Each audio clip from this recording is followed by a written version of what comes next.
मस्टमध्ये मस्टचे 5ही प्रकार आपण घेतलेले आहेत. तुम्ही व्हिडिओमध्ये जाऊन पाहू शकता. त्यानंतर मस्ट बी पार्ट 2चा व्हिडिओ घेतला, त्यामध्ये मस्ट बीचे 3 प्रकार आपण बारकाईने शिकलेलो आहे. आता आपण मस्ट हॅव शिकत आहोत. मस्ट हॅवचा मराठी अर्थ केले असले पाहिजे, केले असणार आहे. मीन्स एखादी क्रिया 100% शुअर झाली आहे. जेव्हा तुम्हाला असं दाखवायचं असते तेव्हा तुम्ही इंग्रजी बोलताना मस्ट हॅवचा उपयोग करता. Understood? See my friend, construction will be there, subject plus must have plus V3 plus object plus extension. आता मी तुम्हाला मस्ट हॅवचा प्रकार शिकवत आहे. मस्ट हॅवची मराठी ओळख आहे केले असले पाहिजे, केले असणार आहे. Formula subject plus must have plus V3 plus object plus extension.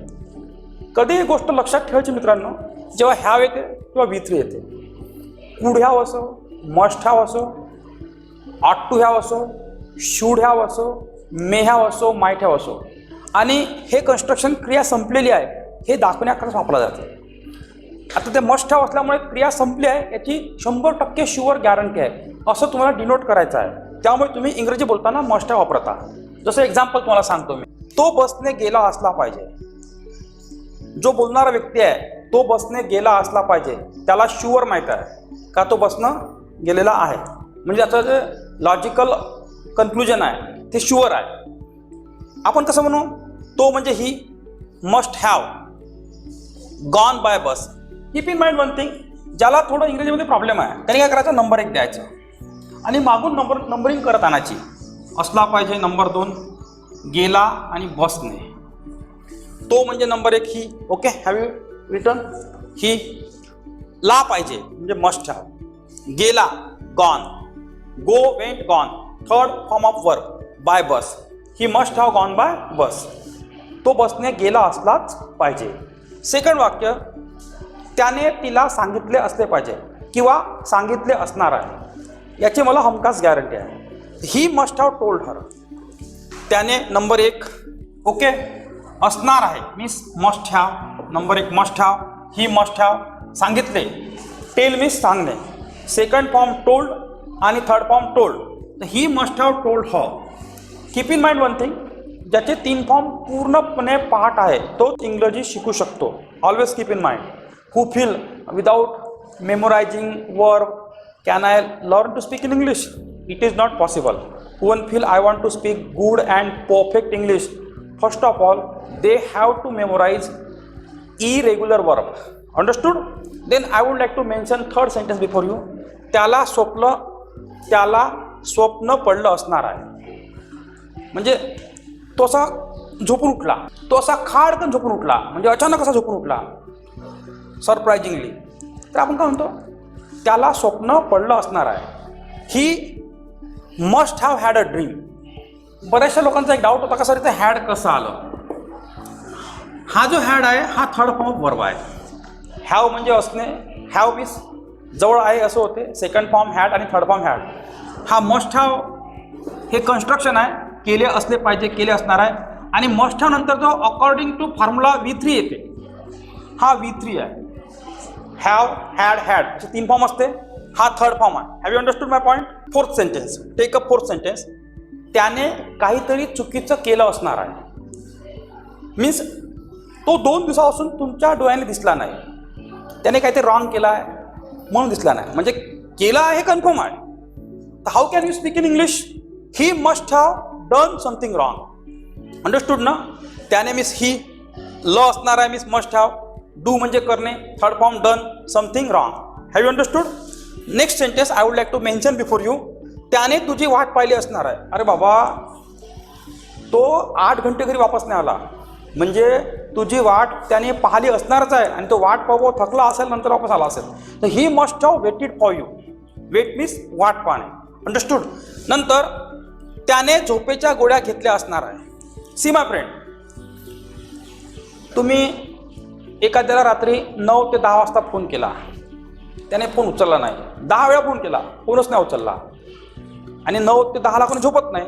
मग तुम्ही 100% अनुमान लावाल त्याने झोपेच्या गोळ्या घेतल्या असणार आहे म्हणून तो उठला नाही. तर he must have taken sleeping pills. Understood?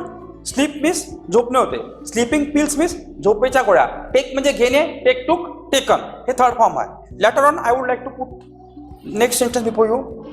समजा बा 9:30 वाजले आहे, बस सुटली असणार आहे. 9:30 वाजले, बस ॲक्च्युली 9ची आहे. तुम्ही आता 9:30ला बस स्टँडवर जाऊन राहिले, म्हणजे बस सुटली असणार आहे, शुअर गॅरंटी आहे. तर it is 9:30. Bus must have left. Leave म्हणजे काय होते, सुटणे. Second form left and third form left. तर bus must have left. Have you understood. Later on अपघात रात्री 12 वाजता झाला असणार आहे. तुम्ही सकाळी मॉर्निंग वॉकला गेले. You went for morning walk in the morning. You found on the road some blood. You made a logical conclusion. रात्री 12च्या दरम्यानचा अपघात आहे. अपघात रात्री 12ला झाला असणारच आहे. तर accident must have taken place at 12 midnight. Accident म्हणजे अपघात, ल असणार आहे, मस्ट हॅव. होणे take took, taken, taken place म्हणजे पर्टिक्युलर ठिकाणी, ॲट 12 midnight. मिडनाईट मीन्स मध्यरात्री. तर have you understood this all point. मित्रांनो, जर तुम्हाला याचं निगेटिव्ह करायचं असेल तर कसं कराल. जसं त्याने माझं काम केलं असणार आहे, हे वाक्य आहे. ही must have done my work. त्याने माझं काम केलं नसणारच आहे, मला गॅरंटी आहे, हा ना. He must not have done my work, की he mustn't have done my work. काय, त्याने तुझं काम केलं असणार आहे. Must he have done your work. काय, त्याने तुझं काम केलं नसणार आहे. Mustn't he have done your work और must he not have done your work. कोणी तुझं काम केलं असणारच आहे.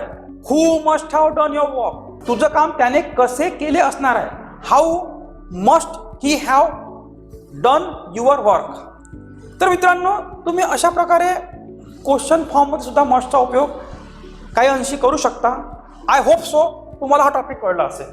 आता आपण पुढे वळू. मित्रांनो, यापूर्वी मी तुम्हाला मस्ट हॅव शिकवलेला आहे. त्यामध्ये एखादी क्रिया झाली असली पाहिजे किंवा झाली असणारच आहे, कर्त्याने क्रिया केलेली आहे याची शुअर गॅरंटी आहे, असे दाखवण्याकरता आपण मस्ट हॅवचा उपयोग शिकलो.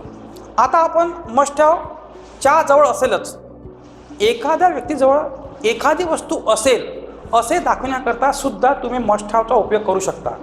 Formula will be subject plus must have plus adjective किंवा नाऊन राहील. जसं पहा, त्याच्याजवळ कार असेलच, म्हणजे मला तर शुअर माहीत आहे त्याच्याजवळ कार आहेच, म्हणजे no issue. He must have a car. आपण पण नॉर्मली बोलतो त्याच्याजवळ कार आहे, ही हॅज अ कार म्हणतो आपण. त्याच्याजवळ कार असायला पाहिजे हे मी तुम्हाला लास्ट व्हिडिओमध्ये शिकवलेलं आहे. ही should have a car. Should have a car म्हणजे असायला पाहिजे बा. आमची अशी अपेक्षा आहे का त्याच्याजवळ कार असायला पाहिजे. ही शुड हॅव अ कार. परंतु मला असं म्हणायचं आहे त्याच्याजवळ कार ऑलरेडी असेलच यार, तो मोठा माणूस आहे. तर he must have a car. Should have आणि मस्ट हॅवमध्ये फरक पहा. त्याच्याजवळ पुष्कळ पैसा असायला पाहिजे असं मला वाटते, म्हणजे असायला पाहिजे बा. He should have a lot of money. आणि साधं वाक्य, त्याच्याजवळ पुष्कळ पैसा आहे. He has a lot of money. आणि त्याच्याजवळ पुष्कळ पैसा असेलच. He must have a lot of money. Understood. Then आज आमच्या शाळेला सुट्टी असेलच. आमच्या गावातला प्रतिष्ठित व्यक्ती मरण पावल्यामुळे इश्यू नाही आहे, आज आमच्या शाळेला सुट्टी असेलच. तर our school must have a holiday today. या पुस्तकाला 400 पेक्षा जास्त पानं असेलच, कारण पुस्तक थोडं मोठं वाटत आहे. म्हणजे याचा अर्थ या पुस्तकाला 400 पेक्षा जास्त पाने असेलच. This book must have more than 400 pages. This book must have more than 400 pages. Okay. परमेश्वराचे प्रत्येक गोष्टीवर नियंत्रण असेलच. फुकट थोडी एवढं मोठं जग चालत आहे, कुठं ना कुठं 100% नियंत्रण असलंच पाहिजे. अंडरस्टूड. तर God must have control over all thing. God must have control over everything. आणि मी असं म्हटलं, समजा परमेश्वराचे प्रत्येक गोष्टीवर नियंत्रण असायला पाहिजे. इथे येईल God should have control over all thing. आणि म्हटलं परमेश्वराचे प्रत्येक गोष्टीवर नियंत्रण आहे. तर God has control over everything. हे फरक कळलं तुम्हाला? Have you understood difference within three thing? नंतर आज त्याला एक महत्त्वाचं काम असेलच. Today he must have an important work. तुझ्याजवळ दुसरा पर्याय नसेलच म्हणून तू माझ्याकडे आला. I damn sure you must not have other alternative or option, so you came toward me. Have you understood this all? आता मित्रांनो आपण क्वेश्चन फॉर्म पाहू. त्याच्याजवळ कार असेलच, he must have a car. त्याच्याजवळ कार नसेलच, he must not have a car किंवा he mustn't have a car. त्याच्याजवळ कार असेल का? असेलच का? Must he have a car. त्याच्याजवळ कार नसेलच का? नसेलच का? Mustn't he have a car किंवा must he not have a car. तर तुम्ही निगेटिव्ह पॉझिटिव्ह म्हणजे तुम्ही अफर्मेटिव्ह निगेटिव्ह इंट्रॉगेटिव्ह निगेटिव्ह वाक्यसुद्धा या फॉर्मॅटमध्ये बनवू शकता. I hope so you have understood this. पक्का जवळ असायलाच पाहिजे, म्हणजे एखादी गोष्ट पक्की जवळ असायलाच पाहिजे हे जर तुम्हाला दाखवायचं असेल तर तुम्ही मस्ट हॅवचा वापर करू शकता. कन्स्ट्रक्शन राहील subject plus must have plus adjective किंवा नाऊन. तुम्हाला असं म्हणायचं आहे, you must have a lot of money to be member of this organization. एखादी व्यक्ती आहे, तो एका संघटनेचा मेंबर बनला आहे. काय बनला? मेंबर बनला आहे. आणि मेंबर बनणं इतकं सोपी नाही आहे, खूप पैसे मोजावे लागते. तुम्ही मग लॉजिक लावाल, तुमचं 100% पक्क लॉजिक राहील. He must have a lot of money to be member of this organization. त्याच्याजवळ खूप पैसे असलेच पाहिजे, पक्के असले पाहिजे, तेव्हाच तो एवढ्या एक्सपेन्सिव्ह संघटनेचा मेंबर बनला आहे. म्हणजे he must have a lot of money to be member of this organization. कळलं? म्हणजे शुअर आहे, पक्का तो श्रीमंत असला पाहिजे, खूप पैसा असला पाहिजे, अतोनात पैसा असला पाहिजे, म्हणून तर तो त्या एक्सपेन्सिव्ह संघटनेचा मेंबर बनलेला आहे. In order to be an excellent speaker, म्हणजे एक्सलंट स्पीकर बनण्याकरता यू मस्ट हॅव म्हणजे पक्की असलीच पाहिजे command on all kind of all type of communication. जर तुम्हाला जी केमध्ये भाग घ्यायचा आहे, पहिला क्रमांक आणायचा आहे, तर यू मस्ट हॅव तुमच्यापाशी पक्क असलंच पाहिजे.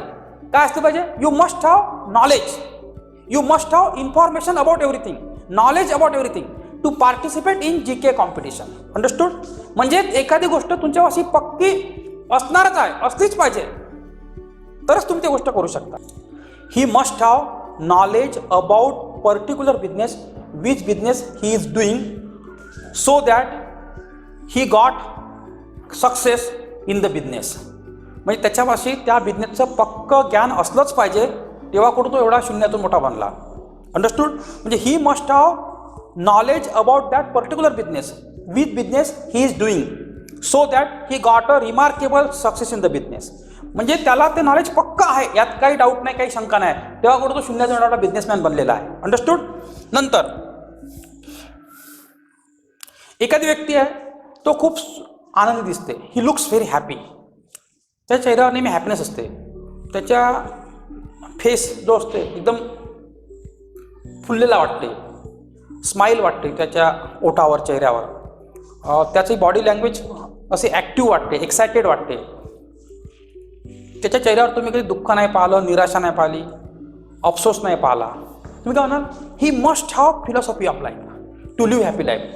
त्याच्यापाशी 100% जीवन जगण्याची अशी फिलॉसॉफी असली पाहिजे जेणेकरून तो आनंदी जीवन जगतो. म्हणजे तुमच्यापाशी एखादी गोष्ट आहे, हे पक्की आहे, शुअर आहे, हे दाखवायचं असेल तर तुम्ही मस्ट हॅवचा वापर करू शकता.